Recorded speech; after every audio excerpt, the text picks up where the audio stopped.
Segundo ponto, qual é o segundo tema que mais tem caído na prova? Ninguém vai gostar desse tema, não. É que o pessoal tem muita dificuldade, mas o segundo tema que mais está caindo é diagnóstico diferencial de amenorreia, certo? É saber as causas direitinho de amenorreia primária ou secundária, tá? Eu sei que muita gente se confunde, acha mais difícil, mas cai, né? A gente tem que estar ligado, né, nesse tema para a prova. E algo que tem caído muito, que eu acho que aí vale a pena eu falar, que caiu nos últimos anos, dentre essas causas de amenorreia, que você tem que saber para poder fazer o diagnóstico diferencial na hora e saber do que a questão está falando, é a amenorreia hipotalâmica. Então vamos falar um pouquinho de amenorreia hipotalâmica, né? A amenorreia hipotalâmica, ela é uma amenorreia funcional, né? E que ela ocorre porque alguma situação está levando à diminuição da produção de GNRH pelo hipotálamo, certo? Geralmente, essa situação ela é causada por 3 fatores etiológicos, certo?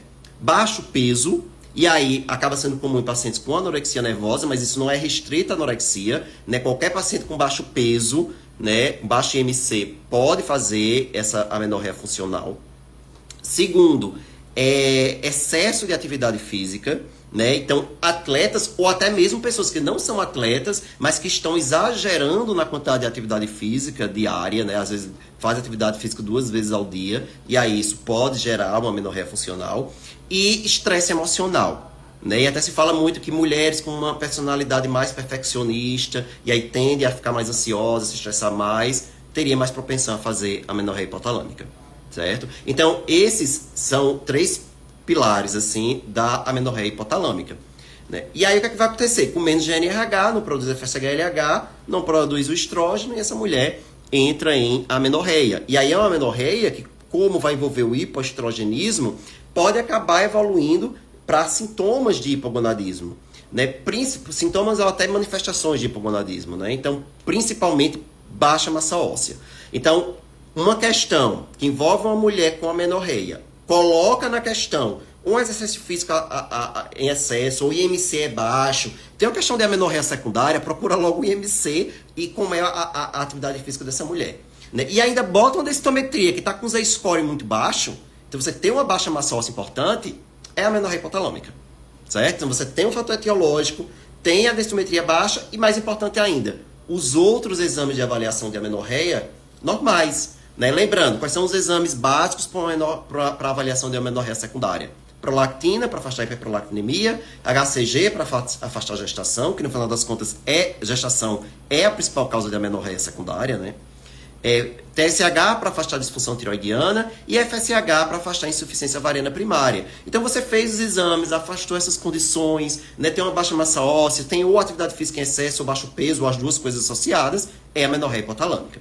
E aí lembrar que talvez essa propensão a cair a amenorreia hipotalâmica venha da publicação nos últimos anos pela Endocrine Society de um guideline só sobre a amenorreia hipotalâmica, né? Então, às vezes você está sem tempo, não tem um tempo, Eric, de ler aquele guideline todo. Mas esses guidelines da Endocrine Society, eles têm ele começa só com aquelas frases mais importantes, são aquelas recomendações. Às vezes, você lendo só aquelas recomendações, pode já ser suficiente, né? Quais são as recomendações principais? Né? Lembrar que é um diagnóstico de exclusão, então você tem que afastar as outras coisas, e que no tratamento envolve a causa.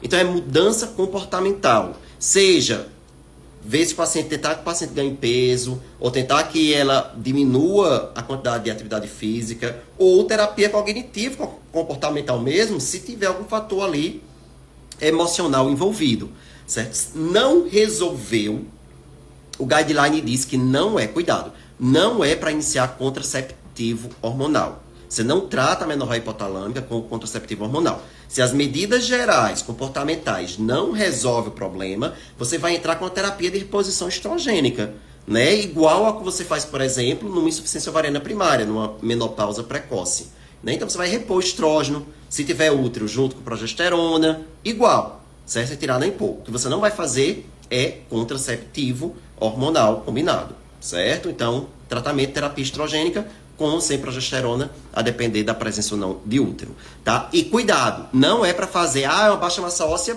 muito importante, às vezes esses pacientes têm Z-score de -4, -5, mas não é para fazer droga anti-osteoporose. Nada de bisossonato, nada de niloxumab, nada de anabólico, né? A reposição estrogênica vai resolver, ou a terapia comportamental a partir do momento que essa mulher voltar a menstruar. Ela voltou a menstruar porque ela voltou a produzir estrógeno pelo seu ovário, então ela vai voltar a ganhar massa óssea. Você vai ajudar aí com orientar a ingestão de cálcio na dieta, repor vitamina D, mas nada de droga anti-osteoporose para essas pacientes, certo?